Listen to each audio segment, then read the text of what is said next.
What up? What up? What up? What up? What up? What up? What up? What's good, people? What's up? What's up, my people? What is up? It's me. Y'all know who I am. I am L Teddy 27. It's down here somewhere. Down here somewhere. Y'all know who I am. Anyway, we're back for another review. This is the season premiere of Greenleaf. Season 5, episode 1, entitled The First Day, I believe. All right.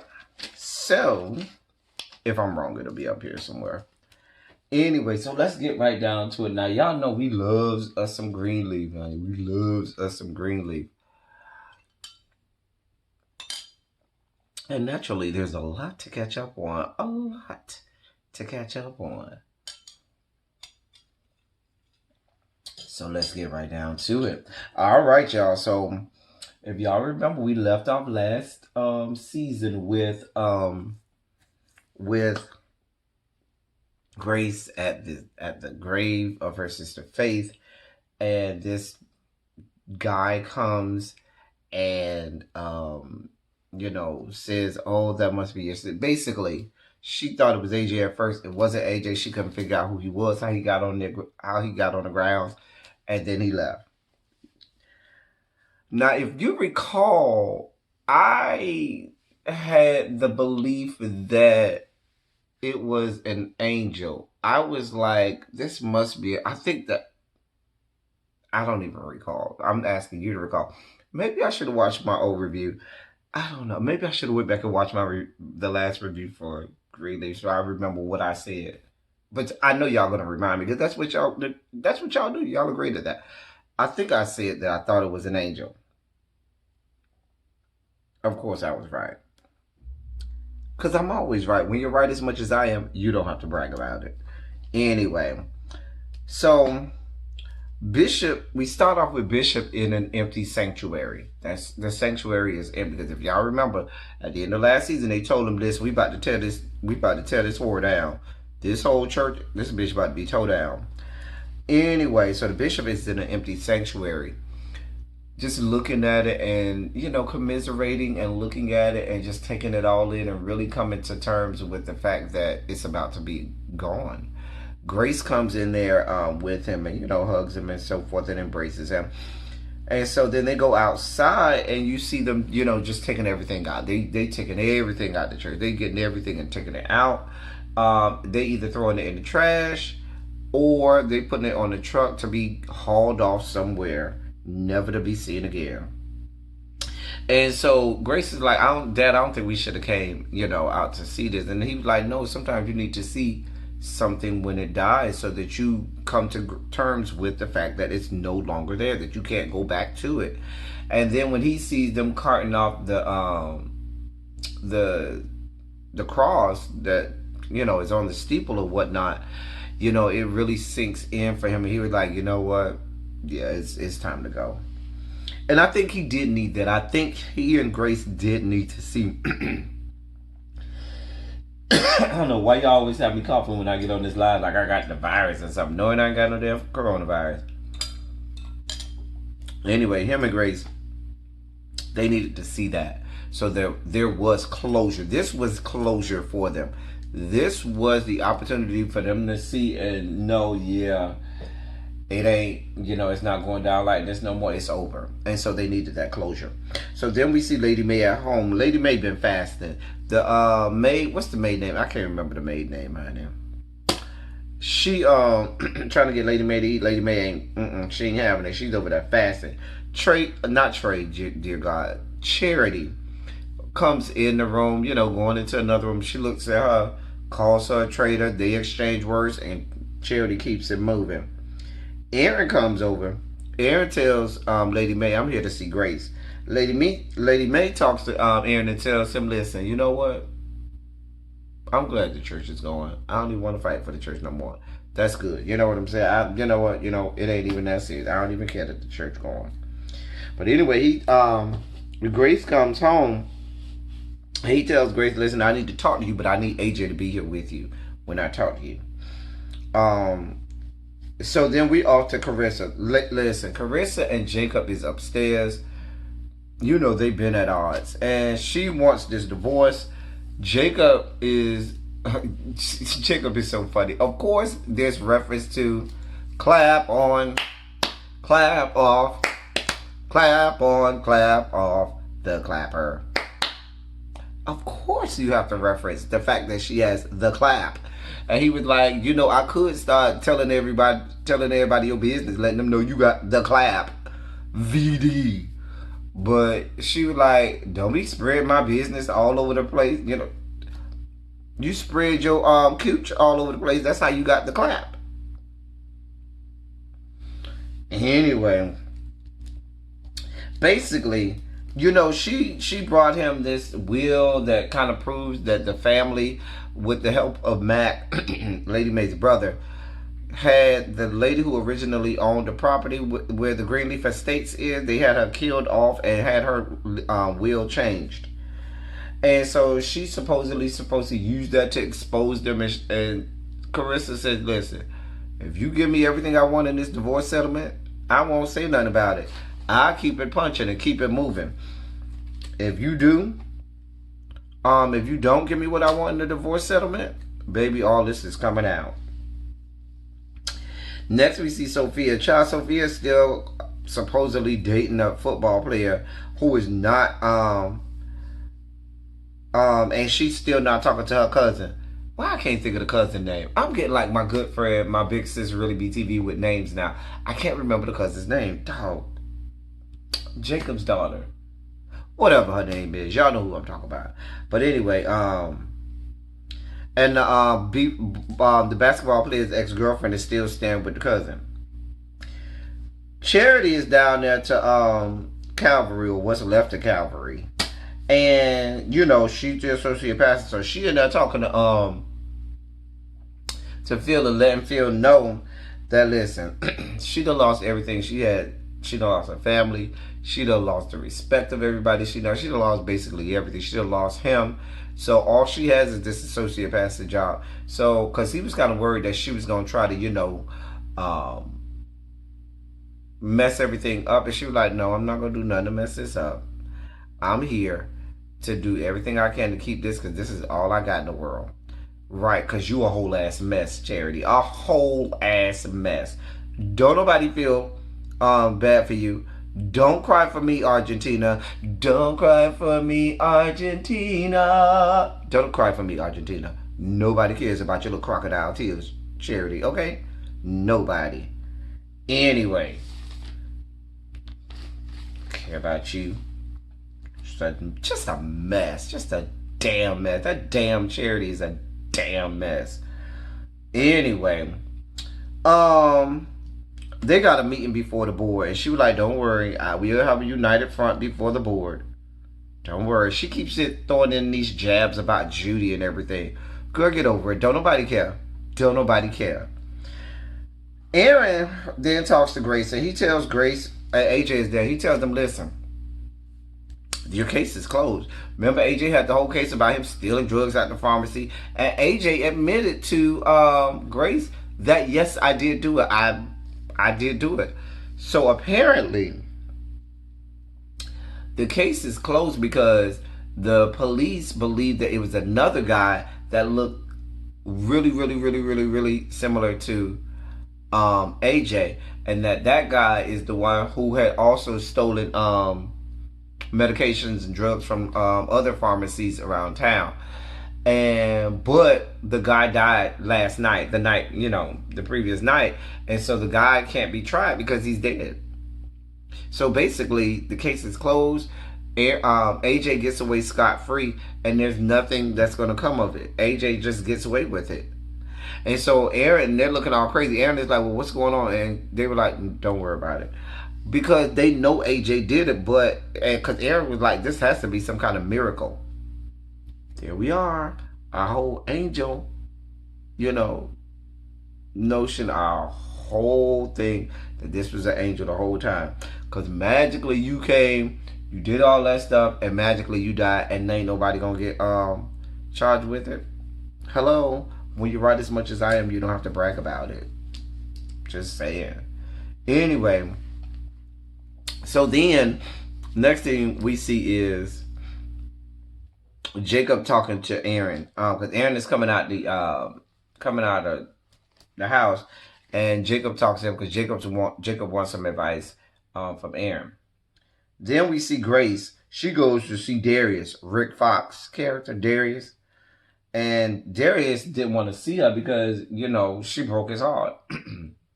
But he still, she must have had some good cooch because he lets us stay and talk to him.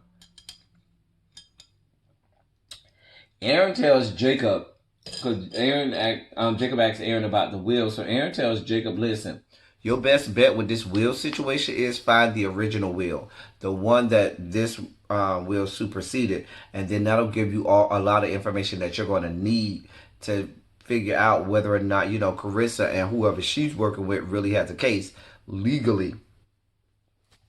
So Jacob knows that's what he got to do. At the board meeting down towards the left of Calvary, Charity and Felix they're presenting what they're going to do, and basically what they're supposed to do is they're supposed to tear down the church, move into some gym or some high school gym or something like that, some gym, and then eventually they're going to rebuild a new church and they'll be there. The people ain't feeling it, but anyway, during this meeting, Charity overtalks Phil and says, listen, I'm the new associate pastor, and I have a whole series prepared about cornerstones. It's about the history of black women and how they have held up the church and all this, that, and the third. The people don't care. Don't nobody see it for you, Charity. Girl, let it go. Little dude, the musician guy, the gay one, child, you saw him when he heard that. What they planned for, he was like, girl, I ain't signed up for this. Girl, I'm not here for this. And girl, he gets something. You could tell he's gonna go tell Charity, girl, we're not here for this. And so the meeting is over after that. He hightails it out to go talk to Charity. Jacob then goes to go visit some white woman. Now, I didn't know who the hell this white woman was. I was like, Harper, who this white woman? Because I had no idea who this white girl was. I could tell from their interaction and, from how they were, dealing with each other when she first saw him, that baby, he had to bang her box out at some point. Anyway, so we found out she got a daughter. He was like, and so he was like, oh, you have a daughter? She was like, yes. You could tell in his head, he was adding 1 and 1 and getting 2, and then adding 2 and 2 and getting 4. Child. We later find out that that's Mac's former assistant, honey. Then we see Grace down to Rick Fox's down there with Rick Fox, Darius, talking to him. And so she asks him, listen, I need you to check into your points of contact and find out who this guy is. And that's the guy from that they said, from the case with AJ. I need to, give me all of the information that you can find on him because I really want to know who he is. And so he's going to look into that. Back down to what's the left of Calvary, gay musician goes in there to talk to Charity and lets her know, listen, hey boo, I ain't signed up for none of this. I'm going. So Charity's all sad. He was like, listen, I'm sorry, girl. We can still talk. We can still be social media buddies and all that shit. But I'm not here for it, honey. The doll baby will not be over here in some high school gym singing white spirituals. No, we won't be doing that. Singing Christian music as opposed to gospel music, okay? Baby doll baby, I play gospel. I don't play Christian, I play gospel, okay? My shit needs some stank on it, okay? If I'm gonna have some shit, it's gonna have some stank on it, okay? Not stank, but stank. Add the H, okay? Anyway, we then see Grace talks to Jacob back with the white whore. I'm sorry, the white woman. That was Mac's former assistant. Listen, he sees this little girl who's a mixed girl. She, mixed. And she was like, don't worry, she ain't yours. Because if it was, I wouldn't have kept her. Don't worry. Anyway, after that, we see that she tells, because he wanted to know where all of Mac's files were, whether they had been discarded or what happened to them. Because that might be where the will is. And so she tells him, listen, Mac had a storage unit at such and such storage facility. You can go check it out for yourself. So he gets ready to go do that. Grace talks to AJ. And the whole time Grace is at the house talking to AJ, you could tell AJ, the whole thing about somebody taking the fall for his crime doesn't sit well with him. And Grace is like, listen, you're getting off. It's an act of God. You're not going to get in trouble for it. You're free to go. You're not going back to jail. And he was like, but that guy had to lose his life. And you could tell it's not sitting well with him that, all of this stuff. And sometimes when you're so used to bad stuff happening to you, you don't know how to take good stuff.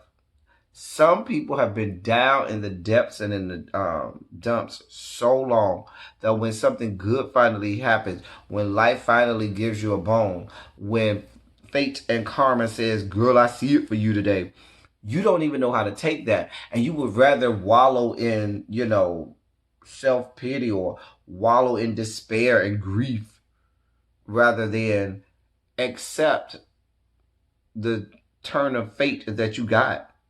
And that's what's happening with AJ. He just doesn't want to accept that he's not going back to jail. He's living in this mansion. His mom has a lot of money and is able to do a lot of things for him, and his life can't turn around. He's just not able to accept that. Child, y'all give me those kind of opportunities. I'll show y'all what to do with it. See, they be giving it to the wrong people. Give me those chances. Fake karma, where are you for me? Okay? Girl. Anyway. We did see the bishop talking to some of the ladies from Calvary. And one of them is Clara. You know Clara. That's the one who won the lottery, who had all that money, who was a big donor to the church. They're all upset and regretting the fact that they voted these Harmony and Hope pastors on the board. And now we're at the point that we are at. They are all real upset that they don't got their church no more. Because they were like, we are not going to no gym to be over here with these white folks. And so Bishop prays with them. So they start praying. Jacob then goes to this storage unit where Mac's stuff is. And he pays it off. And, now he has access to all these files. Darius then calls Grace and tells Grace, listen, I got some information for you. I found out the real reason that Bob Whitmore is here. And the real reason that he's here and why he wanted Calvary. He's like, I got the information, but I need to tell you this face to face. This ain't no on the phone conversation. So she said, okay. Sophia then goes over to see the basketball player. When he opens the door, who's sitting in there at the table? The ex-girlfriend. And he was like, listen, me and my ex need to sort this out and figure this out. And basically, Sophia knows at this point, yeah, me being a whole ass whore, me being skankdacious, and me fucking over everybody in the on my way to my whoredom and skankdaciousness didn't work out. And so basketball player, even though he tried to put on a good front, like he was sad about the fact that he had to tell her that the ex was there and they was trying to work it out. You could tell if you wasn't seeing it for the ex, she wouldn't even be in your house. So you could already tell he's going to end up back with the ex. And Sophia know that too. Girl, you fucked up. She leaves. Don't nobody feel bad for you either, Sophia. Nobody. Cry me a river. Anyway, Bishop then goes in and talks to Lady Mae. And he tells Lady Mae, listen, we got to fix this. I got a plan. And Lady Mae was like, listen, no, we don't need to try and bring Calvary back. And he was like, no, I'm not trying to do that. We need to build a new church. Calvary is dead and gone, and you know what? It is what it is. But we need to start us a brand new church. And he lets her know that I'm going to have you involved in, preaching and the ministry with me. Because he talks about that last day that she had, that last day with Lady Mae that she had. And how powerful it was, and it showed him that it's not about him or her, but it's about the people, and they need to reach the people. So he was like, we need to start this off by going to the courthouse and getting married and doing this right, and then we're going to build us a new church. So there you have it. Next, we see Charity goes to see Phil. at his house. She gives Phil back the ring. She tells he tells her, I still love you. Phil, let it go. Let it go. Dog, let it go, boo. Let it go. I'm only doing this because Bob is forcing me, because he told me if I didn't marry Judy that I couldn't get the job as, the pastor. Let it go, Phil. You done did what you did. Sit in it, okay? Listen. If you did the deed, go ahead and sit in it. Ain't no need to try and smooth it all over, make it, palatable. If you're going to cut somebody, cut them and keep it moving. Ain't no apologizing. You can't cut somebody and then try to put some band-aids on the cut. No, bitch, you cut me. Don't you try to put band-aids on me. Let me let somebody else put band-aids. You cut somebody and you keep it moving. Just saying. Anyway, Darius talks to Grace and tells her that Bob Whitmore is running for Senate. And so the whole thing about having this mega church that is this multiracial, melting pot of race and ethnicities in this church will go a long way if he runs as a Republican for the Senate ticket. And it's all about making him look good for this senatorial run that he's going to do. And so I'm sure we're going to learn a lot about that. And that's going to be an overarching theme throughout this last season. I'm interested in that part. That is one part that I'm really interested in. But Calvary was a whole setup. He had already had a house for a whole year that he never even lived in before he even came and tried to buy Calvary. So Calvary was just the this extra check mark in one of the boxes he needed to make himself look better as a candidate. We then see Carissa telling Jacob that her attorney has all the details that he needs for the divorce. And she was like, you need to get your attorney and have them meet with my attorney. He was like, don't worry about it. I'll meet with your attorney by myself. I don't even need my own attorney. I just want this to be over and done with. And the entire time, even with the old conversation, the previous conversation, not old, but previous conversation earlier, you can tell Carissa doesn't really want a divorce. And she really doesn't. I don't think she really felt like Jacob would give her a divorce. But baby, Jacob is here for it. Jacob was like, okay, no problem. I ain't going to even fight it. I'm going to give you what you want, and we're going to keep it moving. After that, we see everybody, because the bishop done text, even though Lady Mae wanted to be small and just the two of them, the bishop done called all his kids and grandkids and said, listen, I want my whole family here. Bishop said, I need the whole family here for this wedding. So they're all meeting up at the house to go to City Hall for this wedding. So when Grace gets there, they were like, well, where's AJ? When Sophia gets there and Grace gets there, she says, well, Sophia, go get your brother. And she was like, well, nobody knows where he is. He's not in his room. And so Grace says, well, y'all give me a minute. Let me go up here and check for him. And then Charity comes. And when Charity comes, she was like, well, I got the text, but I didn't know if it was going to be okay for me to come. And Bishop was like, you still my daughter. Even though we can't stand your stinking ass, you still my daughter, and you are invited. The entire family there. So she was kind of glad for it. He was like, get in the car. We all going to City Hall. Grace goes upstairs to AJ's room. And immediately when she went upstairs, as soon as she walked in the room, I immediately knew, yep. I thought he had hung himself. That's what I wrote in my notes. I wrote, did he hang himself? Because I knew some kind of suicide had happened. Because I could tell from how he was reacting. I thought perhaps he had hung himself. I thought she was going to go in there and see him hung himself. She goes to the bathroom. The bathroom door is locked. So she busts in there. Doors like that, boom, in a house like that, a little woman like Grace, you ain't just busting that door open like that.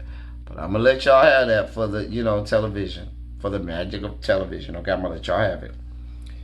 Anyway, when she busts in there, he's laid out on the floor. He done slit his wrist, and he appears to be dead. Like he done bled out. He appears to be dead. Now, if you know anything about slitting your wrist, not that I'm someone who's ever tried to commit suicide, but if you know about these things, what you want to do is you want to get in a warm tub, because if the body is warm, or when you put yourself in warm water, it lets the blood flow out faster and quicker and easier. But he was laid out on the floor. It wasn't even enough blood laid out. It wasn't even enough blood on the floor for him to be dead. But the magic of television, I'm just saying. So I'm going to say they alluded to him being dead, but we can't say definitively that he's dead because Grace was out there just screaming and yelling and all of that stuff. Anyway, but he done slit his dress and he's laid out on the floor while the rest of the family is going to this wedding for the bishop and Lady Mae. And that's where it goes off. And that is episode 1 of the last season of Greenleaf. We are still asking the question, where is Kevin? Hashtag, where is Kevin? Y'all ain't even tell us what happened. Y'all ain't tell us he died. Y'all ain't tell us nothing. He's like Judy Winslow, walked upstairs and never came back out. Where is Kevin? Hashtag, where is Kevin? That's all I got for y'all until next week. Y'all, we'll be right back here next week with another review for Greenleaf. Until next week, that's all I got. Thank y'all for coming. Y'all drive safely.